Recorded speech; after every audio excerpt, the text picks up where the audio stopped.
the defense sort of evolved the most over the last 4 or 5 years that you've been here? I feel like we've become a little more athletic, especially in our linebacker position. Lost a lot of weight. We're definitely not as big as we used to be, but I feel like they can play sideline to sideline. So that's the biggest thing that I've seen. How have you been able to do that without giving up rushing yards? Definitely starts up front. D-line has to be started up front. I feel like we've been able to do that the last couple of years. So that's probably the biggest thing. What do you think about Ole Miss's offense? Definitely explosive. They're a high-powered offense with Chad Kelly. So we're excited for the opportunity to play them this week. What's excited about last year's game? Mental errors. We completely lost that game. It was completely on us. We had too many turnovers, too many busted assignments. That's the biggest thing from last year. Is that one that kind of stuck with you throughout the offseason? Oh, of course. That's the only game we lost. Definitely, that's the one that we're going to focus on the most on. So, we definitely got to clean up our game. What's the key when defending a quarterback like Kelly, who can move around a little bit in the pocket? You just have to have good pressure getting into the pocket. You have to have all guys rushing in their lanes and just doing a good job containing them. How do you make sure that you're not too hyped for this game when it starts? Just focus on preparation. Focus on the things we've been doing all week. We're going to have a good week of practice. We're going to be well prepared. Jonathan, you watched Ole Miss games yet this year? I've seen a little bit of the Florida State game, but not too much, to be honest. What did you learn from Florida State? They're definitely explosive this year. High-powered offense. So, that's not new for us. We're used to it. We expected that this year. Does Kelly look any different, or is he doing the same kind of stuff? Did you see the same kind of stuff from him during that game that you saw last year? I haven't really seen too much film, to be honest. So I really couldn't evaluate until I seen some film and broke it down. What's the challenge as a defensive end of defending an RPO? Because especially what you do depends on sometimes what the play is. So what's the challenge there? It's honestly just about discipline. If you have good discipline, you'll be successful most of the time.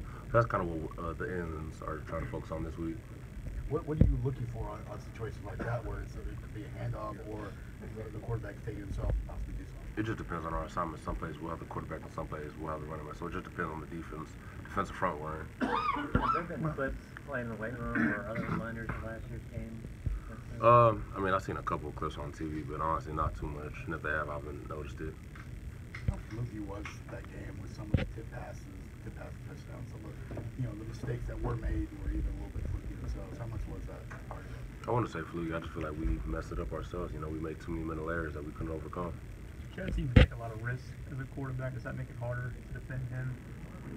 No, we love quarterbacks to take risks. That's more opportunities for us. So we're just going to go out there, do our job, play a good game defensively. Is that the difficulty with an RPO, though, is the natural tendency to follow the ball, and instead of maybe playing your assignment? And how do you have to kind of constantly remind yourself to just play your assignment and not follow the ball in this situation? It's just years of practice.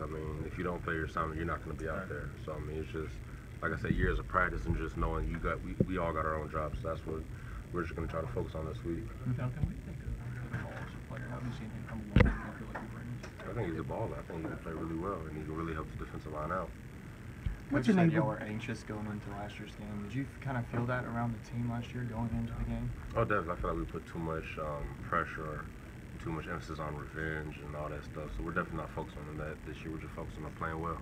How do you do that, though? How do you, as a fellow player, get the rest of your teammates to not feel anxious trying to break the streak, so to speak? Have them focus on what we have to do to play good and not worrying about them. What's allowed you to take the next step in the progress and just talk about your game a little bit, and where are you different than a year, even 2 years ago? I feel like I'm definitely more consistent, and that was probably the biggest thing going into this year. I want to be more consistent against the run. I feel like I've done a good job doing that so far. Saban said that you can play inside or outside from kind of defensive line. How much do you move inside? I move inside quite a lot. It just, like I said, it just depends on the defensive front we're in. On third down, I can play inside or out. So it honestly just depends. We talked to some of the offensive players about how Jalen Hurts is a leader. Have you seen that as a defensive player? Oh, definitely. I definitely hear him speaking to the O-line, talking to the offense in general, and he's definitely a great leader as a freshman, which is very impressive. What does it take for a freshman to do something? Confidence. He has to come in here and have confidence. A lot of freshmen don't come in here with confidence. That's probably the biggest thing I've seen from Jalen. How have you seen Dalvin progress as a pass rusher defensive end now? And what do you think about his hand placement and some of that kind of technique stuff? Dalvin's been doing this for 3-4 years now. So this is not new for us. People have been here, but he's definitely getting more reps on the field, and he's definitely starting to show what he can do. But he's been doing this for years now. Were you you still on the field in Oxford when the fans stormed it?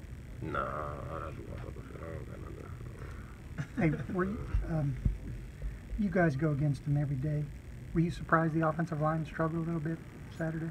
Yeah, I was a little surprised, but it seemed we didn't have a good week of practice offensively or defensively, so you know, I mean, that's to be expected. When you don't put in the great work, you don't get the great result that you want. So we definitely just need to go back to the drawing board and just have a great week of practice, the whole team. What do you think from their offensive line? Wait, but Dakota, do you feel like his motor is one of his biggest struggles? Oh, definitely. I definitely feel like he has an incredible motor, and that's what makes him one of our best defensive linemen. He's a really good player. He's a really good player, run and pass rush. Go ahead, Connor. What do you see from their offensive line? I haven't even watched film yet, to be honest with you. Like I said, the only film I've seen was them playing against Florida State, and that was a TV copy, so I didn't really see too much. All right, appreciate it. All right, thank you.